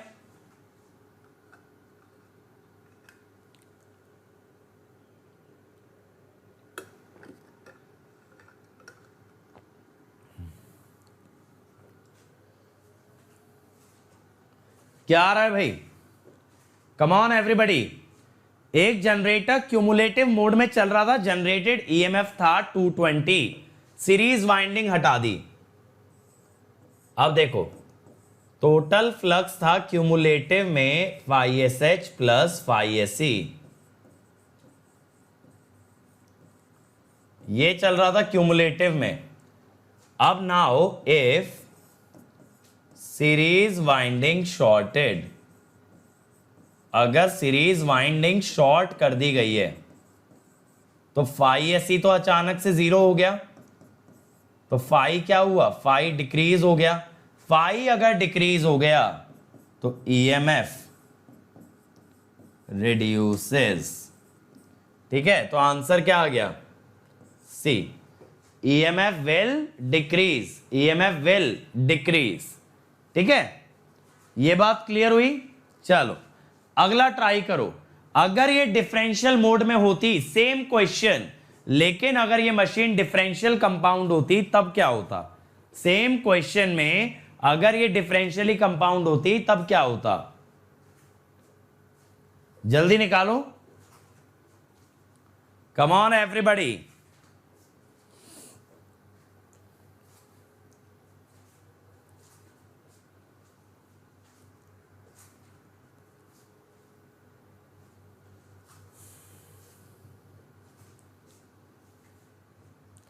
क्या आ रहा है, ए, बहुत बढ़िया। अब देखो फ्लक्स क्या होता, shunt minus series, shunt minus series. Series winding अगर शॉर्ट हो गई, अगर मेरी सीरीज वाइंडिंग शॉर्ट हो गई तो मेरे भाई फाई एस हो जाएगा 0, फाई हो जाएगा फाई एस एच, तो फ्लक्स तो बढ़ गया तो ईएमएफ भी बढ़ जाएगा, फ्लक्स बढ़ गया तो ईएमएफ भी बढ़ जाएगा। ठीक है, चलो अगला ट्राई करो। अब की बार मोटर की बात कर रहा हूं। देखो जनरेटर के अंदर क्या होता है, जनरेटर के अंदर ईएमएफ आता है स्पीड और फ्लक्स से। मोटर में उल्टा है, स्पीड आती है ईएमएफ और फ्लक्स से, क्योंकि जनरेटर में उसके शाफ्ट को घुमाने वाला है प्राइम मूवर, तो जनरेटर की स्पीड आप कांस्टेंट मान सकते हो, तो वहां ईएमएफ निकलता है फ्लक्स और स्पीड के टर्म्स में। मोटर के केस में ईएमएफ बनता है वीटी के हिसाब से, टर्मिनल वोल्टेज के हिसाब से, तो वहां स्पीड फिक्स नहीं होती, तो वहां आप स्पीड निकालोगे ईएमएफ और फ्लक्स से। तो इस लॉजिक से चलना, ठीक है, इस लॉजिक से चलना कि यहां आपको स्पीड निकालनी पड़ेगी ईएमएफ से और फ्लक्स से। कम ऑन एवरीबॉडी, जल्दी बनाओ, जल्दी जल्दी जल्दी जल्दी बता दो सब लोग क्या आ रहा है इसका आंसर। भाई इतना ढीले ढीले काम नहीं चलेगा, न्यूमेरिकल्स पे कमांड बनानी है ना। ए, और देखो कल शाम 6:30 बजे, कल शाम 6:30 बजे ट्रांसफार्मर और डीसी मशीन का टेस्ट है अनअकैडमी प्लेटफॉर्म पे। अब देखो क्यूमुलेटिव कंपाउंड मोटर थी,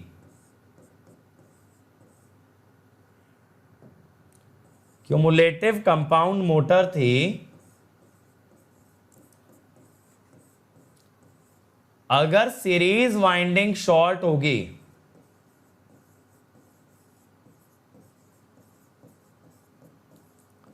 तो भाई फाई एस ई 0 हो जाएगा। अगर शंट वाइंडिंग ओपन होगी तो फाई एस एच 0 हो जाएगा, लेकिन दोनों ही सूरत में फाई घटेगा। अगर फाई घटेगा तो आपका ओमेगा जो ईएमएफ बाय फाई होता है, स्पीड विल इंक्रीज, स्पीड बढ़ेगी, और टॉर्क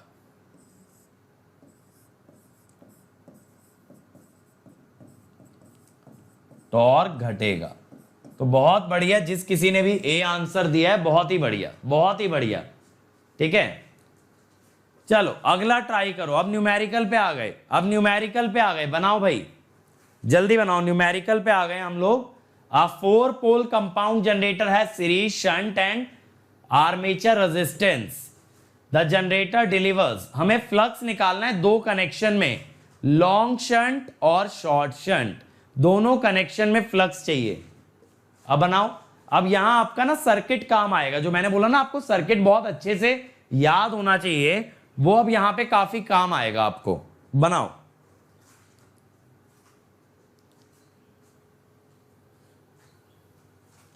क्वेश्चन समझ में तो आ रहे हैं भाई सब लोगों को कि नहीं आ रहा है, बताओ। क्वेश्चन क्लियर होते चल रहे हैं, एक एक क्वेश्चन बढ़िया से समझ आ रहा है, जल्दी जल्दी क्लियर करो।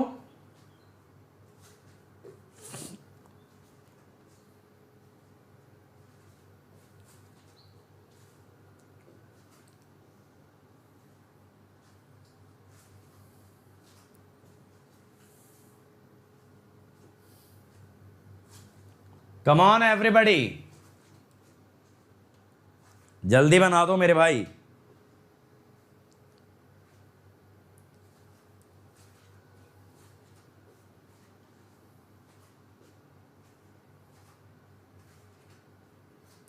अच्छा, हाँ ऐसा कभी कभी होता है, लाइव स्ट्रीमिंग के बाद ना यूट्यूब की वीडियो प्रोसेस होती है, उसमें थोड़ा सा टाइम लग जाता है, कई बार हमें खुद भी नहीं दिख रही होती कि वीडियो गई कहाँ। हम लोग भी ढूंढ रहे होते हैं कि हमारी वीडियो तो हुई थी, सेशन तो हुआ था, वो वीडियो ही नहीं दिख रही है। तो थोड़ा सा पेशेंस रखा करो, या तो सबसे बढ़िया लाइव ही आ जाया करो ना, सारी सिरदर्दी खत्म है। चलो देखें, अब देखो सबसे पहले मैं क्या कर रहा हूं, ये बोला है generator delivers 4 kilowatt at 200 volt, तो ना मैं इसका IL निकाल लेता हूं।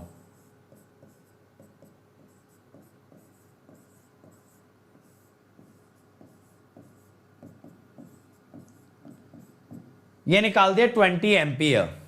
अब देखो लॉन्ग शंट की बात कर रहे हैं, आप लोगों के लिए तो मैं सर्किट ड्रॉ कर दे रहा हूं ताकि आपको ज्यादा अच्छे से समझ आए, बट आप लोगों को ना एग्जाम में DC मशीन का सर्किट ना बनाना पड़े यार, तैयारी ऐसी रखना। क्योंकि आप ना कोई भी किताब देख लेना, कभी कोई DC मशीन का क्वेश्चन सर्किट बना के नहीं करेगा।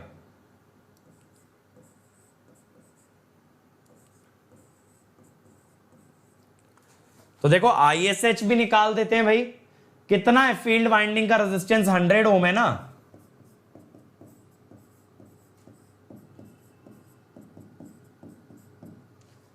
अब IA क्या है,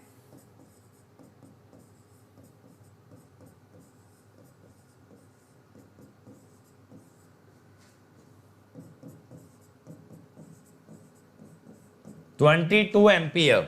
IA क्या है, 22 एम्पियर।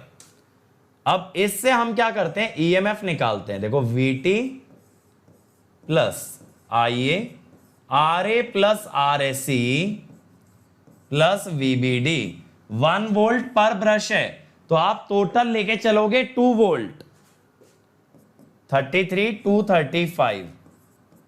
ये आने के बाद आप फ्लक्स भी निकाल सकते हो, फाई N कितना दिया है, speed speed speed speed speed कहां दे रखी है भाई, 750 RPM। कंडक्टर कंडक्टर है 200, लैब कनेक्टेड है ना, तो पोल्स और पैरेलल पाथ बराबर होंगे। पोल्स कितने हैं, 4, तो पैरेलल पाथ भी 4, तो ये तो कट ही जाएगा। तो फाई कितना आया, निकाला किसी ने, तुम लोग जो है ना सुस्त हो गए हो, अब निकालते नहीं हो आंसर, बैठे रहते हो कि सर कराएंगे तब देख लेंगे। ये आ गया 0.094 वेबर। अब देखो इसके बाद अगर शॉर्ट शंट की बात करें,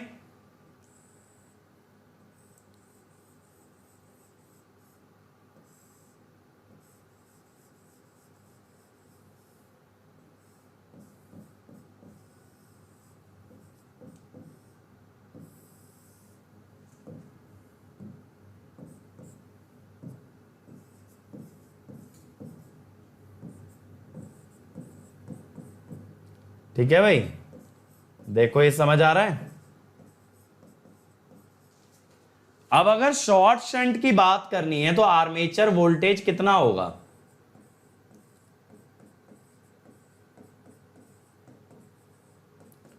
$210 वोल्ट होगा।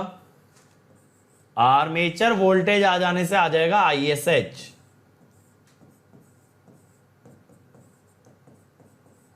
ISH आ जाने से आ जाएगा IA, KCL लगा के, ठीक है। एक बार IA आ गया तो EMF होगा VA plus IARA plus VBD। VA कितना है,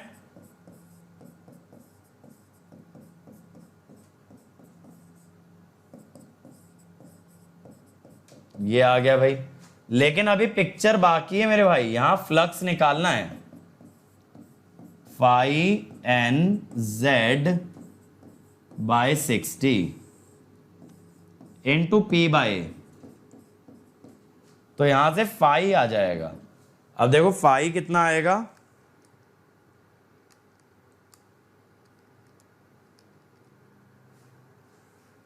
0.09364 वेबर। चमका, ये चमका, तो answer will be C. The answer will be C. चलो अगला ट्राई करो भाई, अगला ट्राई करो जल्दी से सब लोग।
बनाया भाई किसी ने ये क्वेश्चन? देखें, सेपरेटली एक्साइटेड डीसी मोटर का आर्मेचर रेजिस्टेंस दिया गया है भाई 0.5 ओम, वोल्टेज दी गई है 250 वोल्ट, आर्मेचर करंट दिया गया है 20 एम्पियर, स्पीड दे दी गई है 1500 आरपीएम।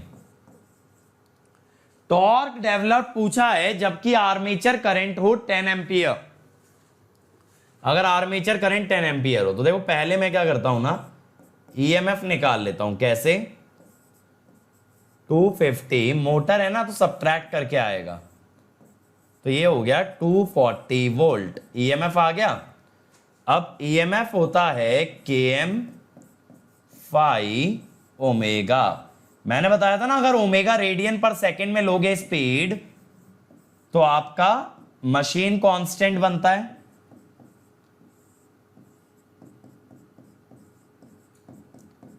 पच्चीस 50 4.8 बटे पाई।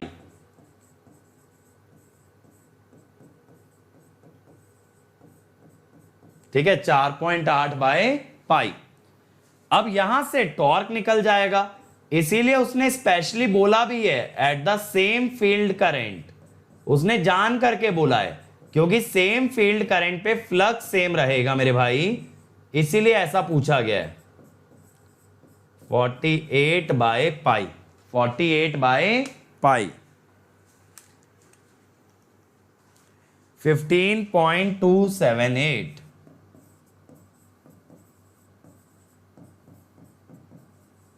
15.278। ठीक है, अगला ट्राई करो, अगला ट्राई करो भाई। चलो छोटा सा क्वेश्चन था, इतना टाइम मत लगाया करो। ये हो गया क्या? हाँ ये वाला डन हो गया ना, ये वाला तो डन हो गया, ये रिपीटेड है। ठीक है, तो अगले टॉपिक पे आ रहे हैं, that is losses and efficiency. Losses and efficiency, तो देखो मशीन के अंदर लॉसेस कौन कौन से हैं? रोटेशनल लॉस होता है, एक होता है कॉपर लॉस। कॉपर लॉस में क्या क्या आता है? देखो आर्मेचर रेजिस्टेंस का लॉस, फिर सीरीज रेजिस्टेंस का लॉस, ये है शंट का लॉस, ये है शंट का लॉस, और ये है ब्रश ड्रॉप वाला लॉस। तो जो भी लॉसेस करंट की वजह से आएंगे they will be counted in the copper loss. Rotational में क्या आता है? फ्रिक्शन विंडेज, जो दो पार्ट में डिवाइड होता है, फ्रिक्शन और विंडेज।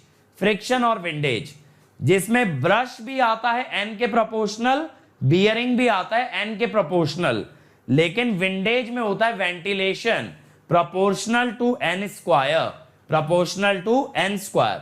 कोर लॉस में आता है हिस्टेरेसिस और एडी करंट, इसमें हिस्टेरेसिस होता है स्पीड के प्रोपोर्शनल, एडी करंट होता है स्पीड स्क्वायर के प्रोपोर्शनल। और एक आता है stray load loss. Stray load loss इसको तो अक्सर हम कर देते हैं इग्नोर। स्ट्रे लोड लॉस जब तक गिवन ना हो तब तक क्या करोगे, इग्नोर। अब देखो पावर कैसे फ्लो करती है एक डीसी मशीन में। जनरेटर अगर है तो शाफ्ट पावर इनपुट में आएगी, उसमें से अगर आप रोटेशनल लॉस सब्ट्रैक्ट करोगे तो आपके पास आती है आर्मेचर पावर, जिसको एक और नाम से जानते हैं डेवलप्ड पावर। अब आप कहोगे सर ये डेवलप्ड पावर क्या चीज है? बेटा डेवलप्ड पावर वो पावर है जो एक डोमेन से दूसरे डोमेन में जाती है, यानी जो पावर एक्चुअल में एनर्जी कन्वर्जन का हिस्सा बने, यानी इलेक्ट्रिकल से मैकेनिकल या मैकेनिकल से इलेक्ट्रिकल आए, वो है आपकी डेवलप पावर, वो है आपकी डेवलप पावर। और ये कैसे निकलती है? EA into IA, EA into IA। तो इसी तरीके से ना आप डेवलप टॉर्क भी निकाल सकते हो, क्योंकि ये पावर इलेक्ट्रिकल और मैकेनिकल दोनों डोमेन में एग्जिस्ट करती है ऐसे। और यहां से ना शाफ्ट टॉर्क आता है, शाफ्ट टॉर्क होता है शाफ्ट पावर बाय ओमेगा। तो हम बात कर रहे थे जनरेटर की। जनरेटर में इनपुट पे आई शाफ्ट पावर, जिसमें से रोटेशनल लॉस सब्ट्रैक्ट किया तो क्या मिली? डेवलप पावर या आर्मेचर पावर। उसमें से कॉपर लॉस सब्ट्रैक्ट किया तो इलेक्ट्रिकल पावर। लेकिन मोटर में जस्ट उल्टा होगा, इलेक्ट्रिकल आएगी इनपुट में, इलेक्ट्रिकल आएगी इनपुट में, उसमें से कॉपर लॉस घटाओगे तो मिलेगी डेवलप पावर, रोटेशनल लॉस घटाओगे तो मिलेगी शाफ्ट पावर। यानी उल्टा जाना है, इलेक्ट्रिकल इनपुट मैकेनिकल आउटपुट, इधर शाफ्ट इनपुट इलेक्ट्रिकल आउटपुट, तो उल्टा चलना है। क्लियर है ये बात? अब देखो एफिशिएंसी कैसे निकलती है। जब जनरेटर की बात करोगे, जनरेटर के केस में आउटपुट है VTIL plus copper loss plus rotational loss. और मोटर के केस में आउटपुट है शाफ्ट पावर, तो shaft power plus copper loss plus rotational loss. ठीक है। अब इसके अंदर ना बहुत बार आपसे बात की जाएगी मैक्सिमम एफिशिएंसी को लेके, आपसे बात की जाएगी बेटा कि मैक्सिमम एफिशिएंसी क्या होती है और किस कंडीशन पे आती है।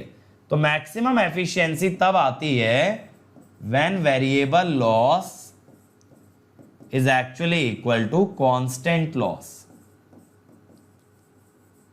लेकिन एक बात बहुत अच्छे से ध्यान रखनी है, in this condition don't include brush drop loss. यहां पे ना ब्रश ड्रॉप वाला काउंट नहीं करते। किसमें काउंट नहीं करते? ऐसा मत सोचना एफिशिएंसी में नहीं करते, हम मैक्सिमम एफिशिएंसी की कंडीशन में नहीं करते। मैक्सिमम एफिशिएंसी कब आएगी? इस कंडीशन में हम लोग काउंट नहीं करते VBD, यानी ना तो वेरिएबल में VBD डालोगे ना कांस्टेंट में, यहां मत डालना। लेकिन जब एफिशिएंसी कंप्यूट करोगे while computing eta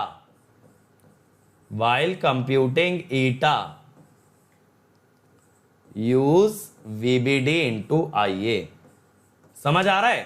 जैसे देखो किसी फंक्शन को मैक्सिमाइज कर रहे हो, उसका डेरिवेटिव 0 करोगे, तो इस कंडीशन में जो डेरिवेटिव 0 वाली कंडीशन है इसमें VBD नहीं दिखता।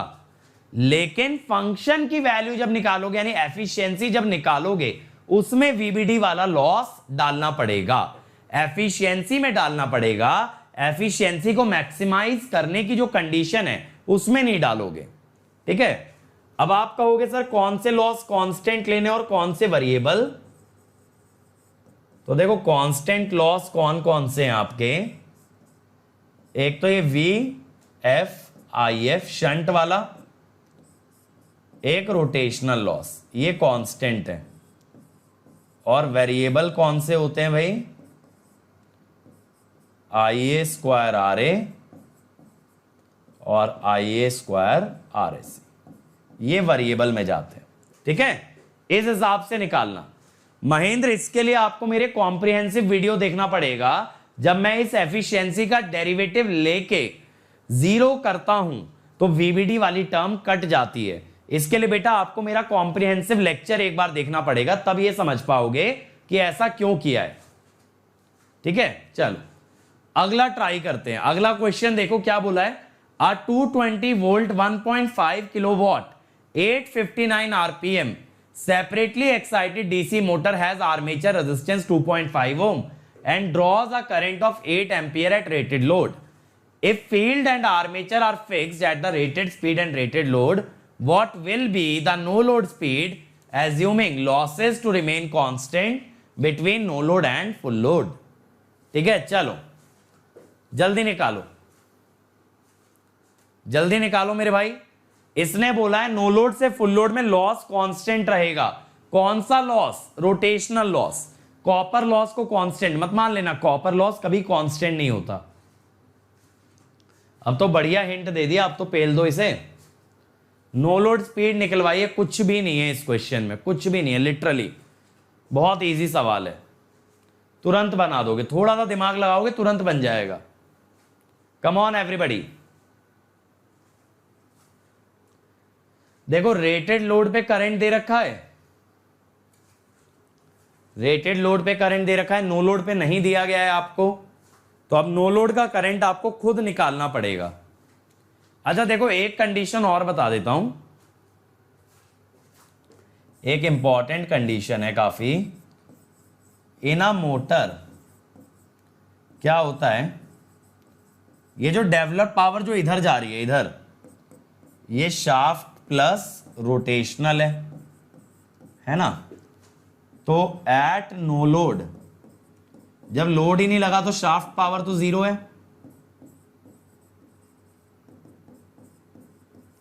ये बहुत इंपॉर्टेंट है न्यूमेरिकल्स के लिए। ठीक है, ये बहुत इंपॉर्टेंट है न्यूमेरिकल्स के लिए कि आपका develop power at no load, develop power at no load is equal to rotational loss. सायन मेरे भाई नो लोड पे ईएमएफ जीरो नहीं होता, दिमाग लगाओ। ईएमएफ जीरो का मतलब है स्पीड जीरो, समझ रहे हो। नो लोड पे स्पीड थोड़ी जीरो होती है। बाइक पे अगर एक बंदा बैठा है तो स्पीड जीरो है, 10 बिठाओगे तभी भागेगी।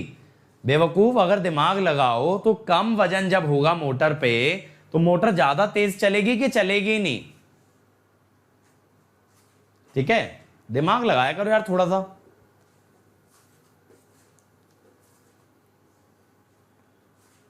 अब देखो इसको देखते हैं कैसे करना है। पहले ना जब कभी ऐसा क्वेश्चन आया करे तो जो कंडीशन गिवन है उस पे सॉल्व कर लो। रेटेड लोड, रेटेड लोड, तो इसमें IA कितना दिया गया है आपको, 8 एम्पियर दिया गया है भाई।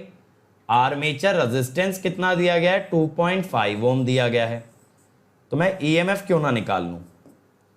ठीक है, इसने ब्रश ड्रॉप तो बताया नहीं है तो रहने दो।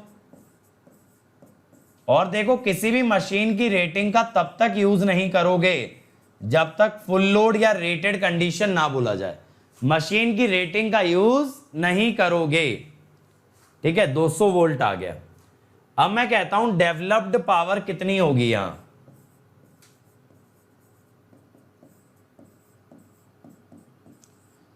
सर ये हो गई 1600 वॉट। अब ये रेटेड लोड बोला है ना, रेटेड लोड पे मतलब है कि आउटपुट कितना है, 1500 वॉट। तो शाफ्ट पावर कितनी है, 1500 वॉट। तो रोटेशनल लॉस कितना हो गया, 1600 माइनस 1500, 100 वॉट, 100 वॉट। ठीक है, तो इसका क्या मतलब हुआ, रोटेशनल लॉस आ गया 100। और इसने क्या बोला है, ये लॉस कांस्टेंट रहेगा between no load and full load. तो अब मैं आ जाता हूं नो लोड पे। अब मैं किस पे आ जाता हूं, नो लोड पे। IA तो मुझे पता नहीं है देखो। ठीक है, तो मैं कहता हूं IA ले लो, IA0। तो EMF कितना होगा, 220 minus I A not into 2.5। अब मैं कहता हूं नो लोड पे डेवलप पावर होती है रोटेशनल लॉस के बराबर, यानी 100 220 minus I A into I A is 100।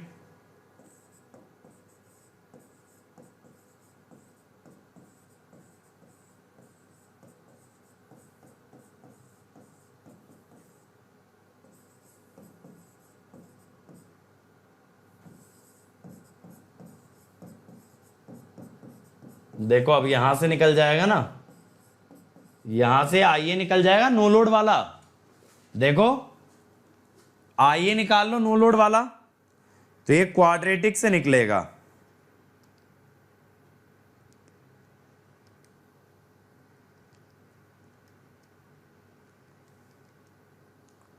तो मेरे भाई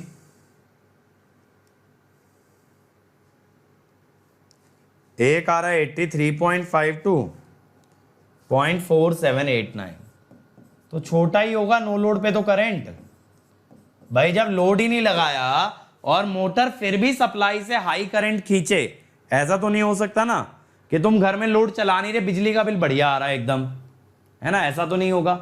अब हमें स्पीड चाहिए, अगर इतना आ गया तो ईएमएफ निकाल लो नो लोड का। बहुत बच्चे ना यहाँ पे क्या करते हैं, जो आप कर भी सकते हो, ऐसी कोई दिक्कत नहीं है, कि नो लोड करंट को जीरो ही मान लेते हैं, तो ईएमएफ वीटी के बराबर आ जाता है, क्योंकि बहुत कम डिफरेंस आता है। देखो अभी कितना आ रहा है, 218.8 आ रहा है ना। अब जब कहीं सेपरेटली एक्साइटेड मशीन देखोगे तो तुरंत समझ जाना कि इसका फ्लक्स कांस्टेंट रहने वाला है। अगर इसका फ्लक्स कांस्टेंट रहने वाला है तो ईएमएफ स्पीड के प्रोपोर्शनल आएगा, तो E no load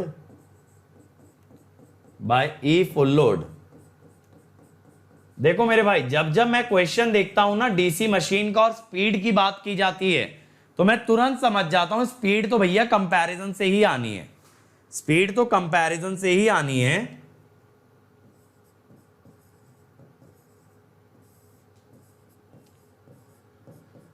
full load speed दिया 859, तो ये आ जाएगी N no load, N no load.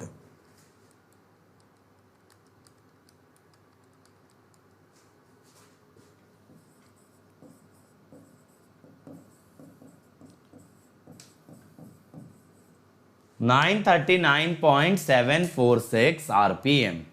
अगला ट्राई करो भाई, अगला ट्राई करो, मैक्सिमम एफिशिएंसी निकलवा रहा हूं।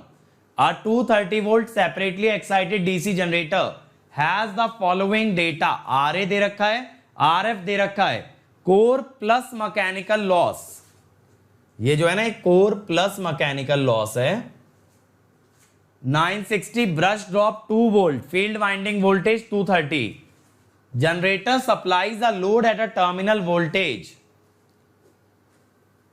मैंने बताया ना नितेश, कल हो सकता है कि आईईएस का या ईएससी 2020 का मेंस का पेपर सॉल्व कराया जाए, क्या टाइमिंग रहेगी ये बता देंगे, अभी तो प्लानिंग ऐसी है, ठीक है। लेकिन सबसे ज्यादा घबराने वाली बात ये है, क्वेश्चन लंबे लंबे है, कितना टाइम लगेगा सॉल्व कराने में, है ना, बट सॉल्व कराएंगे, चलो बढ़िया, आप लोगों को एक्सपोजर मिलेगा न्यूमेरिकल्स का।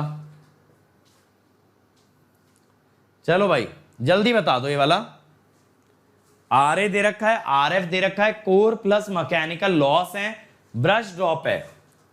तो मैंने आपको बताया था ना, सबसे पहले क्या करना है, मैक्सिमम एफिशिएंसी की कंडीशन निकालनी है। कैलकुलेशन मिस्टेक हुई है, कहां पे हुई है बताओ, मुझे तो नहीं लग रहा यार कैलकुलेशन मिस्टेक हुई है। अच्छा ये 88 होगा, सॉरी,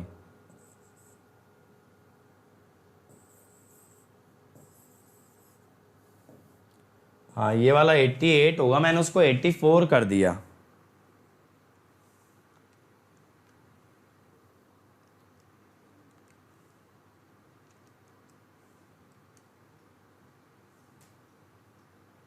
.4569 आएगा।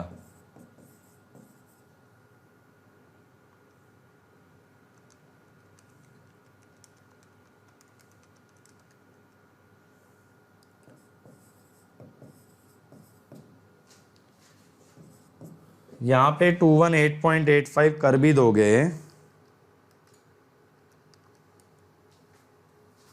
तो ये 940 अप्रॉक्स आरपीएम आ जाएगा।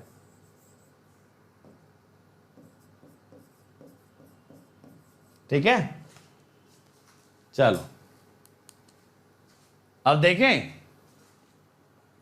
अब देखो 230 volt separately excited for eta max condition क्या होती है? Variable loss equal to constant loss. तो वेरिएबल लॉस हो गया IA square RA, constant loss क्या हो गया? फील्ड वाइंडिंग का V स्क्वायर बाय R। ठीक है, फिर ये मैकेनिकल लॉस जो है 960, तो यहां से ना IA आ जाएगा। एक बार IA अगर आ गया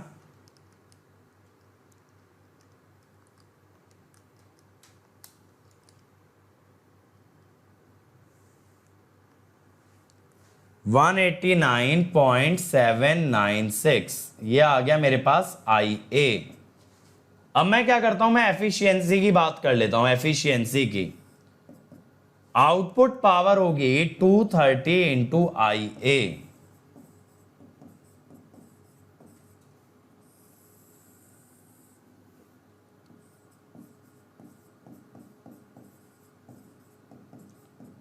फिर VBD इंटू IA।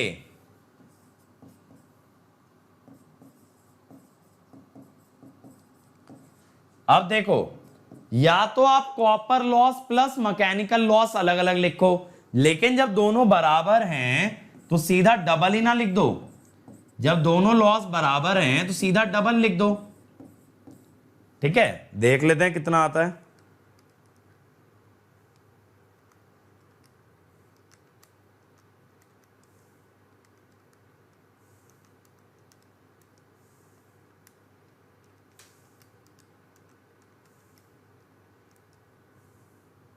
ये आ रही है 93.04%। ठीक है, 93.04 D. Answer will B D. समझ आया? मैक्सिमम एफिशिएंसी को कैसे टैकल करोगे? तो एफिशिएंसी में बहुत ज्यादा न्यूमेरिकल नहीं बनते। डीसी मशीन के ज्यादातर न्यूमेरिकल जो बनेंगे they will be based on speed. और देखो, जैसा मैंने बताया था, इस कंडीशन में VBD नहीं आता, लेकिन एफिशिएंसी में आता है। मैंने यहां लिया है VBD इंटू IA। ठीक है, समझ आया? कंडीशन में नहीं लेना, यहां मत लेना, लेकिन एफिशिएंसी निकालते वक्त लेना है। It's time to experience something glorious. Unacademy Combat. Compete, crack, conquer. A challenging gate contest engineered to give you an experience like none other. Where you put your knowledge to test. And battle it out with the best. To bring out the best in you, Unacademy Combat is the most competitive, gamified contest for gate till date, with the best of the questions by best educators. With detailed video solutions from top educators right after each contest. Combat live with peers to get real-time rankings and win big. Participate in every contest to improve your ratings. Challenging contests every fortnight or alternate Sunday.